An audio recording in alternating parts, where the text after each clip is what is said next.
Second बाद सामने बैठे बिजनेसमैन ने हाथ बढ़ाया और कहा, डील मंजूर है, हम अभी कॉन्ट्रैक्ट साइन कर सकते हैं। उसी पल मेरी नई जिंदगी की शुरुआत हो गई। सामने बैठे बिजनेसमैन ने बिना देर किए कॉन्ट्रैक्ट मेरी तरफ बढ़ा दिया। उसके बाद उसने एक बैंक कार्ड टेबल पर रखते हुए कहा कि इसमें 1 बिलियन युआन एडवांस के तौर पर जमा है। मैंने कार्ड हाथ में लिया और हल्की मुस्कान के साथ सोचा कि आखिरकार मेरी मेहनत की कीमत किसी ने समझी है। वह आदमी आत्मविश्वास से बोला कि जैसे ही मैं लिगुओ पहुंचूंगा मेरी मेडिकल स्किल्स पूरी दुनिया में चर्चा का विषय बन जाएंगी। उसने कहा कि 6 महीने बाद वह खुद मुझसे वहां मिलेगा। उसकी बात सुनकर मुझे पहली बार लगा कि शायद मेरी किस्मत सच में बदलने वाली है। अब जब मेरे पास 1 बिलियन युआन थे तो मैंने तय कर लिया कि सबसे पहले अपनी पुरानी जिंदगी को अलविदा कहूंगा। बसों में धक्के खाने वाले दिन खत्म हो चुके थे, इसलिए मैं सीधे शहर के सबसे बड़े कार शोरूम की तरफ निकल पड़ा। शोरूम के बीचों बीच खड़ी एक चमचमाती लग्जरी कार ने मेरा ध्यान खींच लिया। सेल्समैन उसकी खूबियां बताने ही वाला था कि मैंने उसे रोक कर कहा, मुझे पसंद है, मैं यही कार खरीद रहा हूँ। लेकिन कार खरीदना सिर्फ शुरुआत थी, क्योंकि मेरे पास एक और अधूरा काम बाकी था। उधर दूसरी तरफ लूसी और टॉम मेरे पुराने इलाज के रिकॉर्ड खंगाल रहे थे। टॉम को यकीन था कि मेरी सफलता का राज किसी खास दवा या फॉर्मूले में छिपा हुआ है। उसने मेज पर रखी जड़ी बूटियों की तरफ इशारा करते हुए पूछा कि क्या यही वह चमत्कारी नुस्खा है जिसका मैं इस्तेमाल करता था। लूसी ने पूरे भरोसे के साथ सिर हिलाया। उसके मुताबिक जब भी मैं किसी मरीज का इलाज करता था तो आखिर में उसे इन्हीं जड़ी बूटियों से बना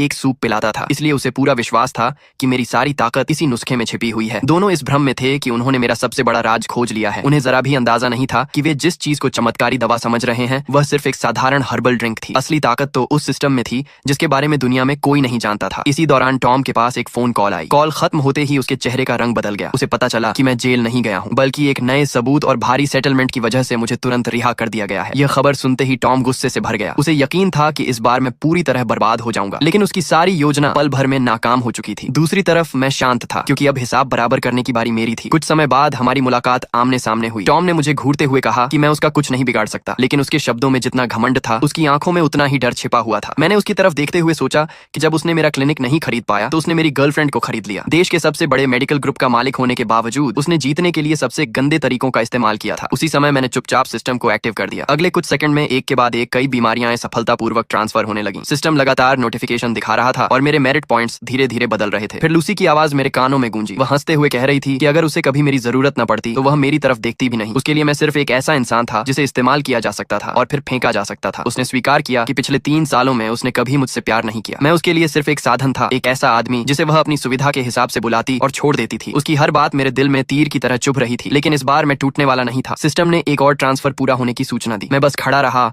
और उन लोगों को देखता रहा जिन्होंने मेरे भरोसे को सबसे बुरी तरह कुचला था। उसी पल मैंने फैसला कर लिया, अगर यह दुनिया अच्छे लोगों को धोखा देती है और बुरे लोगों को इनाम देती है तो अब मैं किसी का उद्धारक नहीं बनूंगा। अब से मैं सिर्फ वही करूंगा जो मुझे सही लगेगा, और जो लोग दूसरों का दर्द नहीं समझते उन्हें उनके कर्मों का पूरा हिसाब चुकाना होगा।